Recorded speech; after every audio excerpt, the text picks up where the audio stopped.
Welcome back, and this time I'm gonna talk to you about mega open houses. They're back. Open houses are back. COVID is wrapping up, at least in the United States it is, and we're back, and I've got 10 things for you to focus on. This way, if you've ever thought about blowing up the open houses, well, just write all of these down, take some notes, but first, I got a gift.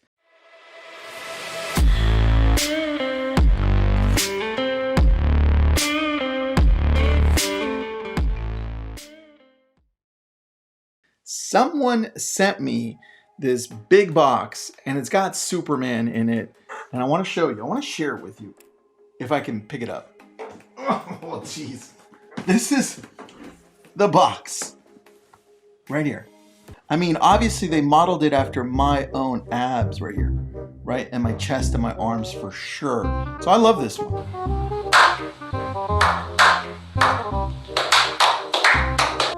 And now let's get to opening this. Bear with me on this one. See what I mean? All right. First things first. There's a cape. There's this little cape it comes with. So it looks like a figure. That's gonna be fun. Oh, looks like his head fell off. Right? But you've got the whole body here, and you've got the head right there. So it looks like this is going to be the stand. Now let's build it. So this is the stand. Okay.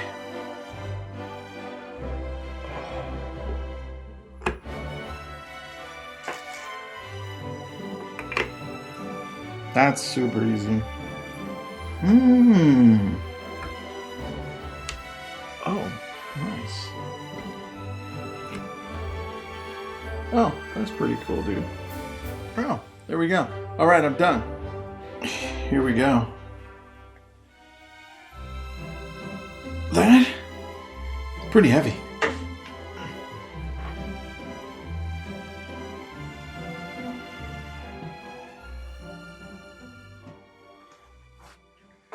All right. That took a lot more work than I thought. All right, let's get right into this with number one. The idea when having an open house is to create a short form video behind it, behind the actual event that's going to take place, and be sure to send that over to your database, number one. Number two, be sure to put it onto Facebook. Be sure to put it onto Instagram and be promoting that open house. Make sure you find things about the home that are unique.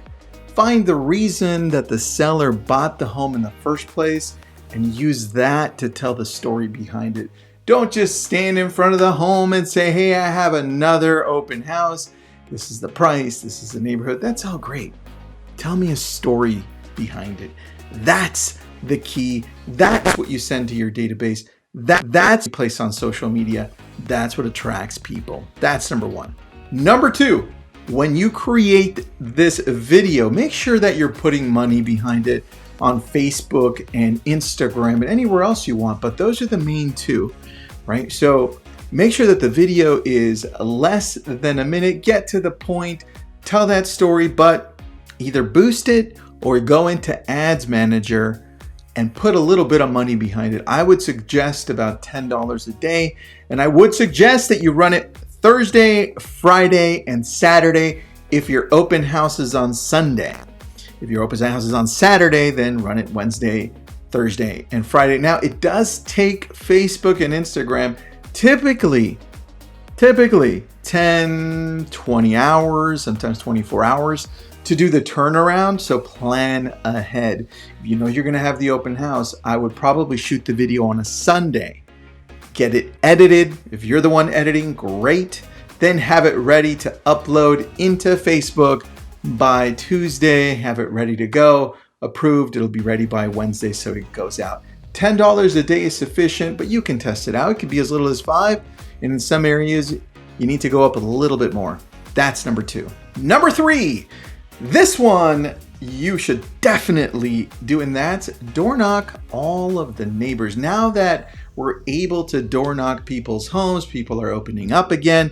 So be sure to do this 2 days before and 1 day before. So if your open house is on Saturday, you're going to be doing this on Thursday and Friday for about 30 minutes to an hour. And you're going to have a flyer with you inviting the neighbors, specifically the neighbors over to the open house to take a look at the home, especially if it's the first time you're doing this, right? If this is the first time you're showcasing this home to this neighborhood, there will be curious people. And typically when one sign pops up, another for sale sign pops up close by. This is your opportunity to find those people. When you give them the flyer, let them know that if they bring the flyer over, they're going to be entered to win a $100 gift card, a $50 gift card, whatever it is. But this is the flyer they bring with them, shows them that you're involved, shows you that they're committed because they're bringing something. Hey, you know, my door knocking actually worked, right? Return on investment. And then if nobody's home, drop that flyer in there. Don't put it in the mailbox. It's against the law. Dump it in the front door there or somewhere along that doorknob. That's what you do. And you bring in more people this way and you connect with the neighbors. You'd be surprised the stories that people told me when I would do this. And that's, oh, so-and-so is selling. Did you know this and that? Did you know the neighbors over there want to sell? Did you know this about the neighborhood? And what it does is it gives me more arsenal so that when I'm at the open house and I'm talking to all the people visiting, I now can say, hey, did you know about this? Did you know about that? And obviously, the cool part is I can connect with those neighbors that come and visit that I saw while I was door knocking. That's number 3. Number 4. So this is in combination with number 3. I usually do a mail out because I know I'm going to do an open house, a mega open house, and I mail out to the 200 neighbors around this house. I'm inviting them to see the home before the open house, typically an hour to 2 hours before the actual open house. This way, they get to see the home before anybody else and they feel special. On top of that, in some cases, I have brought food in, I have brought drinks in, and also I do that gift card thing and I say, hey, look, if you're going to show up, bring the flyer and I'll enter you to win into a whole drawing of a $100 gift card or a gift basket or something along those lines. The idea is to send this out by mail and to bring those that you weren't able to connect with while you were door knocking. This is that second chance. That's number 4. I almost said number 3. Number 3, number 4. Number 5, I hate putting up for sale and open house signs. And this is no different. In mega open houses, you're putting up like 20, 30, 40, in some cases 50 signs up to a mega open house. It's not fun because now I have to map it out on a little map and be like, I think I dropped off one there. You've got one there, X, X, X. And then I have to go pick them up. I don't know about you, but I didn't jump into this business to go and pick up signs. So do yourself a favor and hire someone to go and pick up the signs from your office or from your garage, put them out there, and also take them back. Make sure that you count them, have them count them, have them outline it where on the map they're going to go so you can plan ahead, right? And then give them $100, give them $150, give them $200, whatever the going rate is. They're making your life easier so you don't have to do this. I certainly do this every time I have just a regular open house and I'm going to put up 20 signs. So there is no difference on this one. There's actually no excuse. If you're going to put out 50 signs, don't do it yourself. It's time to delegate. Number 6, we've done this only sometimes, not all the time. So in our area, there's this great coffee place called Ragamuffin. And what we would do is reach out to the people at Ragamuffin and say, hey, guys, we're having a mega open house and we would love to have you there. We'll pay for the coffee. We just need you to show up with the coffee, show up with the goodies, and we'll promote you guys. And just do us a favor. Can you also promote us at your coffee shop on Instagram, on YouTube, if they have a YouTube, on LinkedIn, on Facebook, on TikTok, wherever you're doing it. And also, obviously, inside of your store, let us put in a flyer and hand it out to as many people as you can, because we're going to pay for coffee, we're going to pay for goods, and we're going to advertise you as well. So pick a local business that you can help out, that can help you out as well. That's number 6. Number 7. Now this one you'd have to check with your brokerage, or if you have great relationships with an escrow company, with a title company if it's allowed in your area, with a home warranty company, with an inspector, it doesn't matter who it is, have them come in and contribute towards helping you bring in a taco person, helping you bring in some goodies besides the coffee, besides that local coffee shop or that local little store, right? This is separate. This is either water, this is either some extra goodies and bakery. This is something that can bring in extra help for you, because if that home inspector is there, if that mortgage broker is there, if that escrow or title or whoever is there, they're going to allow you to field those people that are coming through, right? Whether they're at the front saying, hey, can I get your name if you do that, if they don't sign in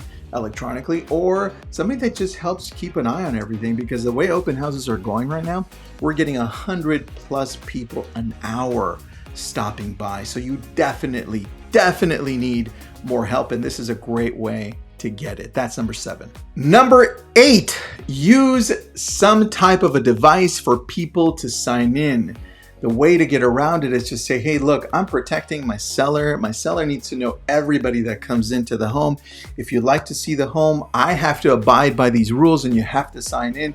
You can use a company as old as Open Home Pro. You can use YLOPO. If you belong to YLOPO, they've got a great open house sign-in. Chime does as well. I'm pretty sure you can find one if you can't, if you don't have one. Find one. It's pretty easy. Just Google it, open house sign-in, and do yourself a favor. Don't be the person at the front doing this, because this is where most of your time is going to be spent. If you're getting 100 people an hour, you're going to be like, hey, can I sign you in? Hey, can I sign you in? Hey, can I sign you in? Right? No, you're the one over in the back greeting everybody. You have somebody who's bringing everybody in, somebody pleasant, somebody kind, somebody that it's hard to say no to when they're asking for information, right? That's who you do it. That's number 8. Number 9, you want to use BombBomb or just a quick video. I like BombBomb because as soon as you create the video in front of the house and say, hey, so-and-so, thanks for stopping by the open house. Just want to remind you, it's the one with the, right, or that unique feature. And thanks for stopping by. I'll be sending you some homes, so watch out for those in your email, right? If you create that on BombBomb, what you do is send out that link through text. You want through email as well. But the cool part about it is, if you create it on BombBomb, you're able to tell if they viewed it, right? And if they opened it. That's important, because sometimes you can create a little video, text it directly to people, and then all of a sudden you don't know if they opened it, you don't even know if they care, you don't know if they love you anymore, and you lost a client. So the idea behind it is to actually take time to shoot one video.